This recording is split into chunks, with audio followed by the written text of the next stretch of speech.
And welcome for the second edition of the Duval Dive, a Jaguars podcast. Here we have a second preseason game underway there. Listen, all we're trying to do is make you keep your motor running because we were watching some stuff that came in from Detroit as the Jaguars face the Lions in preseason. And listen, I appreciate my co-host, my dude himself, Travis Holmes from Big Cat Country, trying to keep himself from just absolutely throwing things at his computer as I make bad dad jokes. Of course, I'm Kyle Nash, student of the game with the Jaguar Report, and I'll have all sorts of stuff I'll be going over from my spotlight players that I put up there as it was there too. But listen, my guy, Travis Holmes, man, what's going on, brother?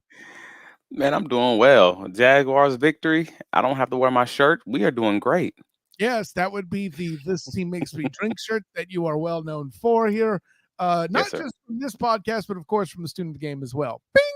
Anyways, Travis, got to tell you, man, obviously, if you are a member of the Duval Devout, as I refer to Jaguars fans, you're happy to see 25-7, but let's not act like this is your one-of-the-mill victory. And please remember, last week I said that watching preseason's a lot like watching Whose Line Is in It Way. It's a lot of fun, but the points don't matter. This week, I'm saying that the preseason is like watching an episode of Ted Lasso. Sure, you see some game action in the middle of it, but the score really doesn't matter. And at the end, it only adds gravity to the dialogue from the coach after you see that footage. Anyways, see what I did there? No, but Travis, let's go ahead and go with it too. Obviously, as I did last week from the Jaguar Report, I had my spotlight players. We'll talk about a couple of those here too, as I know you and I have a couple that allied. But it was eventually just barely 12-0 at the end of the first half. CJ Beathard coming out. You know, it was a little difficult. He didn't have necessarily the greatest performance on the day, but the defensive front coming out, I think, looking better than a lot of fans would anticipate. They look pretty good up front, especially after allegedly missing out, you can put it in air quotes, on picking up Jadeveon Clowney after he visited Jacksonville and ended up signing with the Ravens. How'd you feel about the defensive front's performance today there, Travis? I mean, I thought they've done well. They had an equally great, if not better, game than they had against the Cowboys, and that's awesome because that's all we wanted to see. Two consistent games in a row with some great internal pressure. Still haven't seen the pure bend from the outside linebackers. Klabon Chason, Yasir Abdullah. I mean, they had a few pressures today, both of them actually, but nevertheless, where sacks are king. Sacks are king. And that's what we're here for. But nevertheless, that internal pressure is something serious because we're told by the Jaguars defensive line coach, Coach Buckner, that internal pressure is what's going to change the difference between Trevon Walker and Josh Allen getting more sacks. So assuming that is a true statement, awesome for the starting D line. But nevertheless, they looked great as far as that pressure was concerned. The Lions weren't even able to run the ball. They absolutely weren't able to pass the ball, which is not necessarily only because of the defensive line, but the overall yardage was like 399 to 131. Sorry. So obviously we did well, and that's mainly because of that defensive line, that defensive front. Yeah, anything where Fatukasi's not in the game and they're still getting inside push, I'm with you on that. I think that's a lot going on. One of the players you mentioned sacks are king.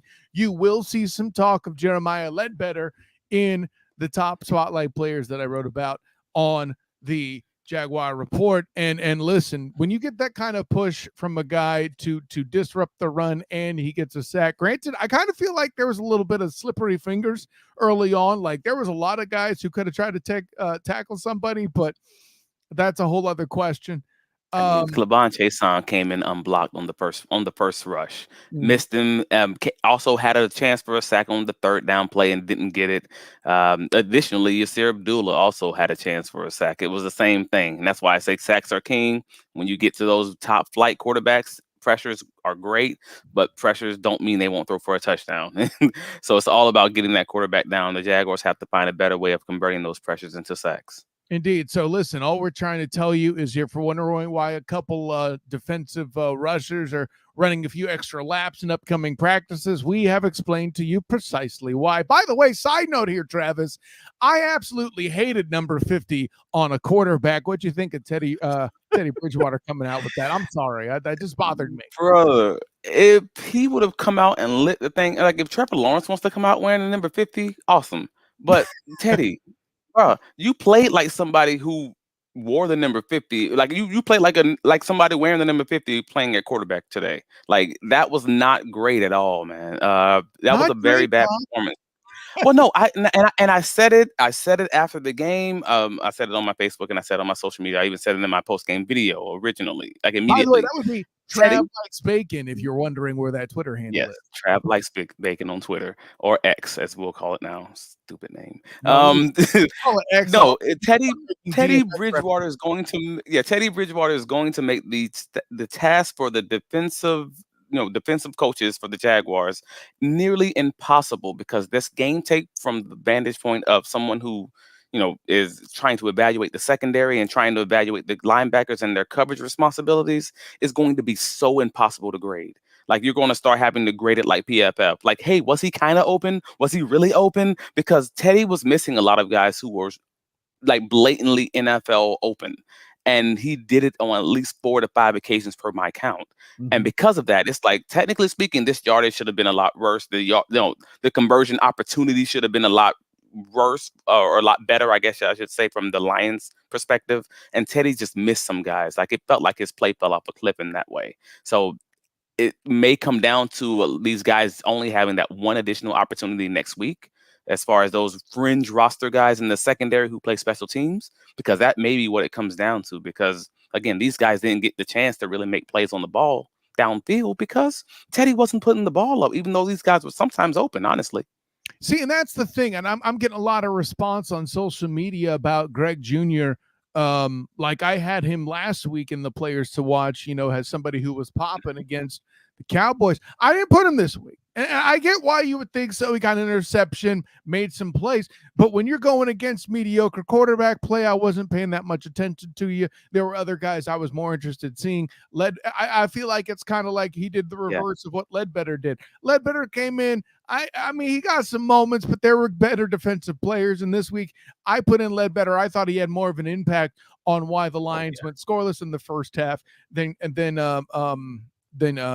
Junior did. And listen, I'm not here to say Junior did a bad job, but as somebody who's going to throw out the X, go and give it to you Twitter name thing that you're going to do. See, I promised you a DMX trash talk.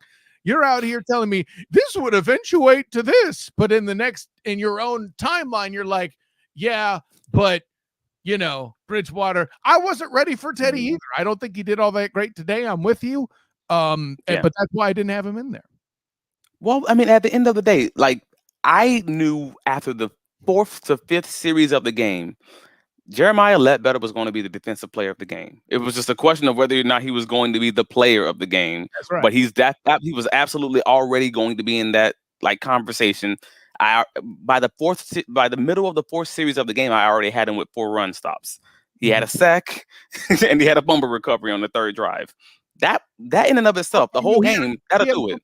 He had a fumble forced. I don't think he had forced. That was right. Sorry. Yes, but I'm like, that's by the middle of the 4th drive of the game. That pretty much, for most people, for the whole game, that might do it. So yeah, I mean, he absolutely deserved it. Now, obviously, Junior had the interception on the overthrow, but again, it was an overthrow, and he didn't have much more opportunity to do much else outside of that because again, Teddy, and you don't want to like ding him for that, obviously. But if we're talking about competitions for the secondary, maybe even competitions for that nickel role, then you want to have like some real conversation about what they're doing on special teams. And to be real, I'm not looking at close let punt return coverage and kickoff and things of that nature. So that's kind of why it is what it is. Well, and I think we touched on this a little bit last week, and not to throw my dude John Shipley, who was giving me the opportunity at Jaguar. Port shouts to you, my friend. Bing! But he was saying something about, Junior getting a roster spot for sure based on this. I think you and I had ordained him further ahead of that based on last week's performance. But I mean, I don't feel like this should have changed your mind. But if the glory of having another turnover, I should say, Yeah. connected to you on your belt on outside of special teams play. That should certainly make things happen. But Travis, I wanted to run this past you too, because we've been critical of quarterbacks wearing silver and blue. CJ Beathard did not have a great day. And I know that somebody is going to want to pick out a receiver that actually scored a touchdown. I did not put the scorer of a touchdown. I did not put Washington in my list of players who did well. Instead, I went a different direction. Last week, I threw shouts at Jacob Harris. This week, I have Tim Jones, the undrafted man, second year out of Southern Miss.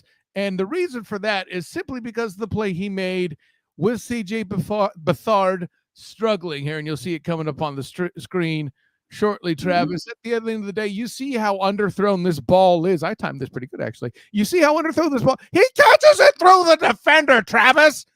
Good, Moogly. That's what you're supposed to do when like your job is to make a quarterback like CJ Beathard who's struggling the good, and he achieved that here, did he not? He did, but I want to give a man some credit. Like I did not, on my original review of that throw, I didn't think he truly underthrew it. He could have done a better job throwing it, probably a yard or two down the field, but I thought it was honestly a solid throw. If you're comparing that to his later throw to Jacob Harris, that should have been a touchdown on third down in that red zone. That was an underthrow. Sir, that was a legitimate underthrow. CJ, you kept Jacob Harris from being in this beast back to back in the Jaguar report. I hope you're happy. Right. I felt some kind of way about that throw, and I knew no one would want to talk about it. But no, that was a great catch, and I thought it was at a minimum a solid throw. So but no, it was a great catch, solid throw, good job. Keep it moving. I'm down with that. But again, that later throw, Jacob Harris should have either been a touchdown or an opportunity for him to have one. And I don't think that no one wanted to talk about it because everyone was raving about this great throw, and that stinks for Jacob's sake. Well, yeah, the great catch here. Well, and I'll say this, buddy. Like you say, it's a solid throw. I'll put it this way: maybe CJ doesn't owe Tim an entire six-pack, but at least half of one, because this is a hell of an effort, man. I don't want to be stealing credit from this. I'm going to put back up on the screen here. You know, Beathard's letting it loose here.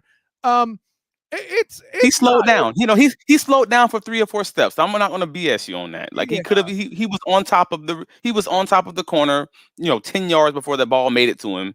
He got on top of him. He stacked them, and then he slowed down.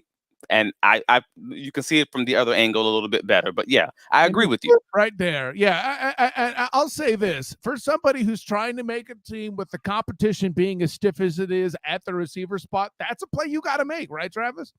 Oh, absolutely. And that competition is going to be insane because I honestly don't know who's going to be that that seventh, if they keep 7th, or at minimum that 6th guy in that wide receiver room. And this is the fun part, because as far as quarterback is concerned, everyone wants there to be a competition. To be frank, I'm one of those people. I want there to be a competition between, CJ Beathard and Nathan Rourke. I think there deserves to be a competition. However, I'm not in practice every day, right? I know that I personally feel that Nathan Rourke has earned that right and deserves to be. But however, maybe Nathan Rourke is a better gamer like, Blake Bortles and Minshew, and not necessarily someone who's keeping on schedule, making the easy completions, doing those things as far as the playbook is concerned. And maybe Beathard is just that guy who's going to keep you on schedule and make the easy stuff look easy. And that may deserve some back and forth. I don't know where Doug's head is on that, but Doug came out and kind of squashed that after the game, unfortunately. You're referring to Nathan Rourke being promoted over CJ Beathard. Yeah, I saw that too, and I like the point you're making. He might be great off script, but you can't miss the layups in the NFL, and I think that's something we're seeing more and more, not just obviously in Jaguar camp. I feel like that's a point that's being made more than more nationally about quarterbacks, whether we're talking about Jacksonville, San Francisco, or anywhere else, Tennessee, where anywhere else there's a quarterback controversy. That's why it's a good point.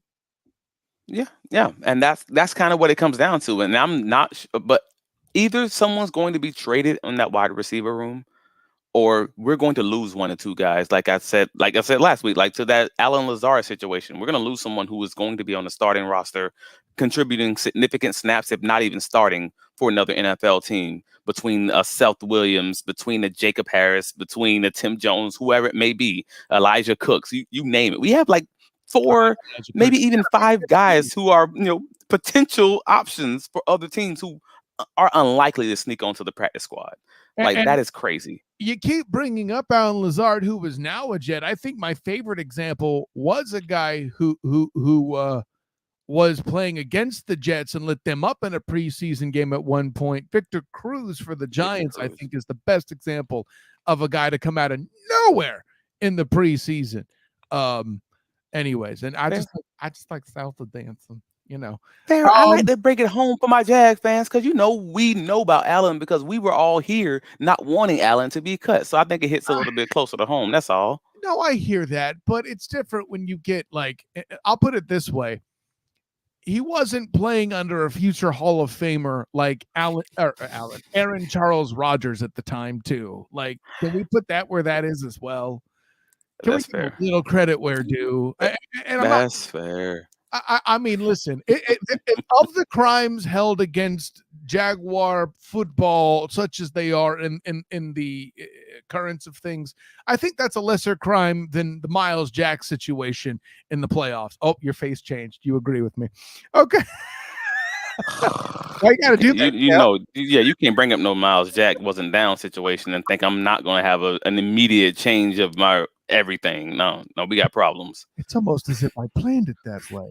Anyways, listen, we talked about the offense. Oh, go ahead. Please tell me we're going to talk about this offensive line because it's not bad, but I'm nervous.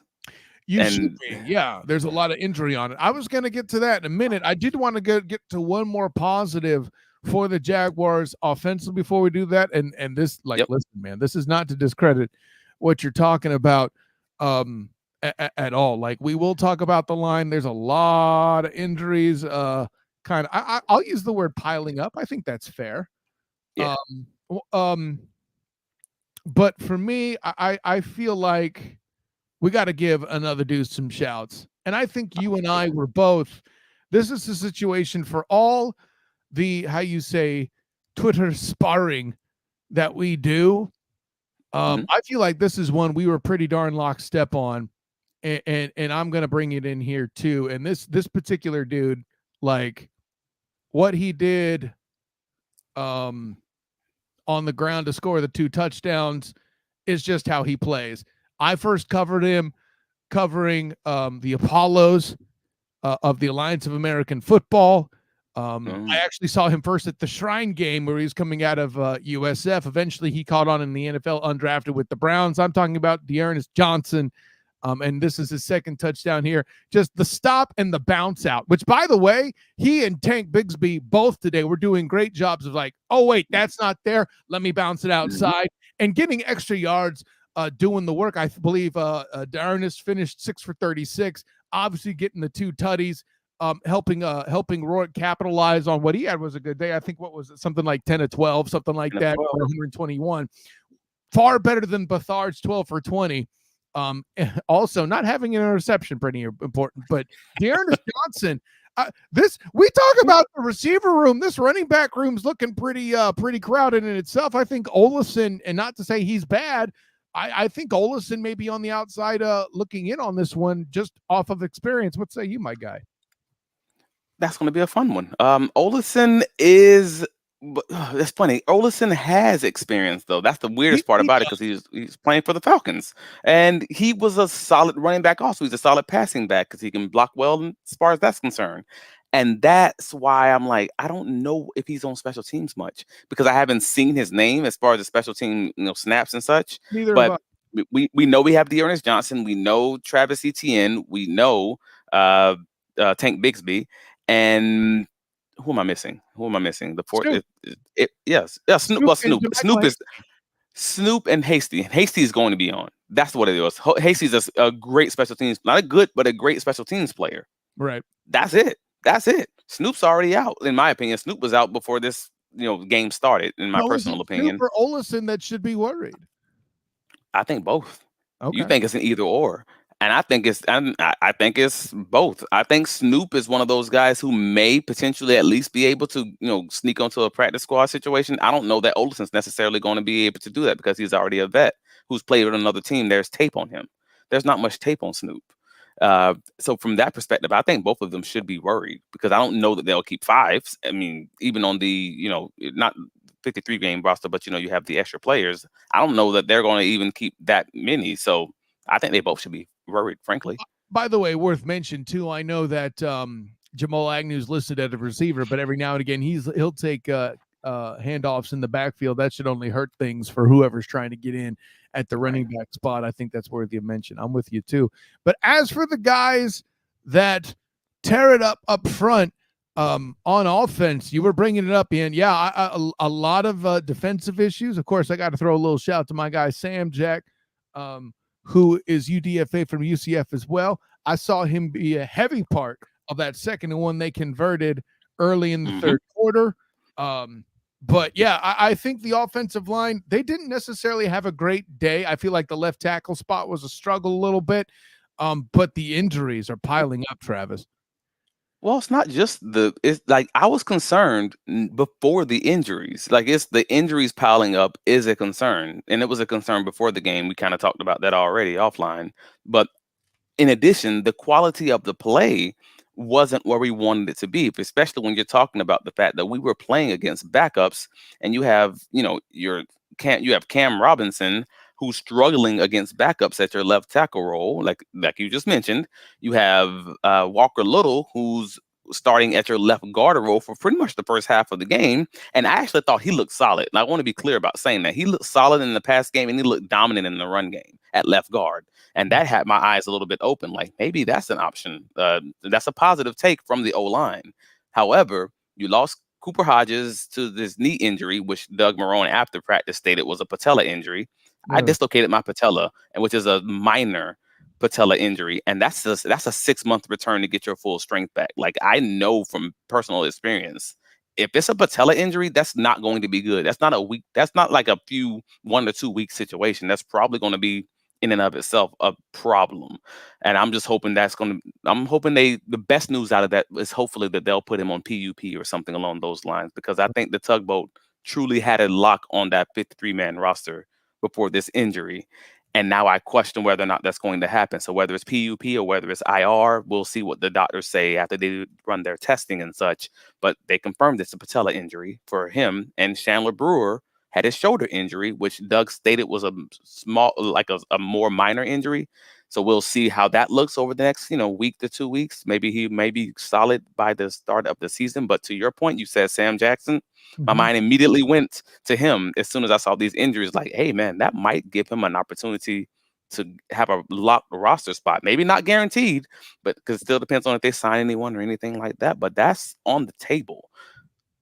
Yeah, and listen, he's been doing a great job. And talking to him, the conversation I had with him, which you can find on the podcast Night Shift with the Black and Gold Banneret. Bing! He said that he was basically scraping to find anything he could knowledge-wise. It was the mental game that was the tough part. And even talking to some of his former teammates, like the painting behind me here is an Aaron Evans originally. He says his biggest problem, I shouldn't say his biggest problem, the biggest thing he's got for him is Sam Jack is a big dude who's smart. I had been critical of his footwork in the past at his career at UCF. And hey, listen, if he's bringing it along and can make a difference for this Jaguars squad, he could be part of why fans are saying at the end of the season, should they win the AFC South, as everyone seems to be predicting, it was always the Jags is the thing. I think more kind of an emperor kind of thing rather than a plucky, comeback like last year, Anyways. Well, I'm questionable. I question, like the thing that keeps me up at night, and I'm guaranteeing the thing that probably is going to keep Doug Peterson up at night is makes you buy your beer so you drink for this team. Well, Doug, if you don't know history or you don't remember what happened in Philadelphia, Doug got fired after that COVID 2020 season when his offensive line had some significant serious injuries. They had like 13 to 14 different starting combinations to their O-line in that season. And that's what caused them, essentially, that's the main thing that caused them to have a rough season, is they just couldn't they couldn't run the ball, they couldn't protect the quarterback, they couldn't do much if your O-line is basically asleep. It's a seat. That's a problem. You can't.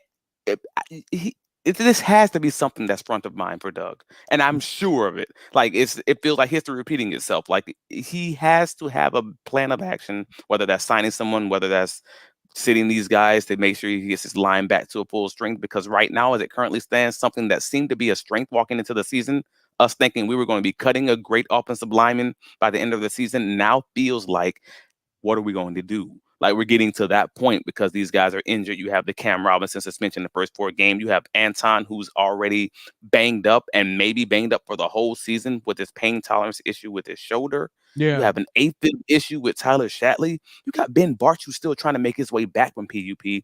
And then you lose Cooper Hodges for, at minimum, it's going to be an extended, he's going to be out sometime. If it's a patella injury, and not, as they stated, he's likely going to be out sometime. We're waiting for more information, but week 1 doesn't sound like an option. That's the bottom line, folks. Right?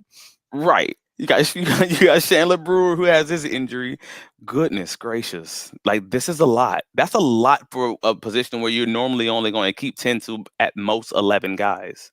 And you're talking about I just named 6 guys with injuries. Yeah. Goodness. Well, and there's the good news, though, and I'm not saying that this cures it all, but what's helpful, you mentioned Dearness Johnson looking good in pass blocking. Another reason why I labeled Tank Bigsby in my Jaguars report article this week, which please go check that out, is because he had some moments pass blocking as well. I think he's going to do a fine job. Where that may not necessarily be Etienne's strength. Travis Etienne does a lot of cool stuff. I think he's going to be a valuable part of this offense. He's certainly RB1. I don't think anybody's arguing with that. But Tank coming in, making me look absolutely stupid at me questioning this draft pick, by the way. I'm going to have to live with that for the rest of the dang season. If he keeps up like this anyway. Add pass blocking to the list, man. He's doing a great job with what I've seen so far from that. So, Travis, anything else before we wrap up for this week? Nah, man. But for the most part, that's everything that I have for today until I have an opportunity to watch that all 22. So next time we're on, maybe we'll dig into that a little bit more and talk about any new articles that we have up. But that absolutely for your pregame and practice updates, for your news updates, absolutely please visit bigcatcountry.com. I'll have our news updates posted there pretty much every day, and also give Mr. Nash a visit at the Jaguar Report over at SI. Hey, my man. And listen, I'll give you this much credit too, Travis. Make sure you follow Trav Likes Bacon on Twitter, because as those observations pop out of that all 22 film viewing, he will have more of that analysis for you as well. Hey, good stuff. Glad to bring in episode number 2 with you. We'll be back with you next week after the preseason game that will actually be within the limits of the Duval. The Duval Devout hopefully will show up as big as one can for a preseason game. Of course, they'll have another Florida team in the hizzy there with the Miami Dolphins coming in the house. That'll be fascinating. I have a lot that I really want to see there too. Call me like starters. Well, for one, why are they still going with the Myles Gaskin experience? But that's Dolphins wire Kyle talking. I'll leave that at that. But an honor, joy, and privilege. Travis told you where he could be found at thebigcatcountry.com. And, of course, Trav Likes Bacon on Twitter, on the gram, on Threads. Are you hip enough to be on Spill? I am not yet. See, I got more on you than see. That's right. I got talent. I'm on Spill as the SOTG, and of course, I'm on Threads, Instagram, and Twitter as the same, the SOTG. Check out my Facebook page as the student of the game. My writings, of course, on Jaguar Report covering the Jacksonville Jaguars with SI, and I have my AFC South preview coming out on or around August 30th, probably the next day, because the AFC South episode of the Student of the Game podcast will be on August 30th at 8:40 Eastern. This coming week, we'll be doing the AFC North, so check that out when you see that. I think that's everybody. Check out A7B in Sports as well, as we're going there too. And hey, Travis, check this out. If you like college football, not only do I cover stuff with the Black and Gold Banneret, but I will be in the building for FSU LSU for the Citrus Bowl kickoff as we get things going. So for me, it'll be Thursday, August 31st, covering UCF, their first action. And then that Sunday, yes, College Sunday's a thing when the NFL isn't going. I'll be at the Citrus Bowl kickoff, man. So I'm doing things. I'm busy. Dude, that's dope, man. That's awesome. And of course, my God, running the thing for Sotoba Media, one of our outlets that's streaming us. Thank you, Drew, for stepping in there as well. But with that in mind, for Travis Holmes of Big Cat Country, I am Kyle Nash of the Jaguar Report. Until next time, my friends, class dismissed.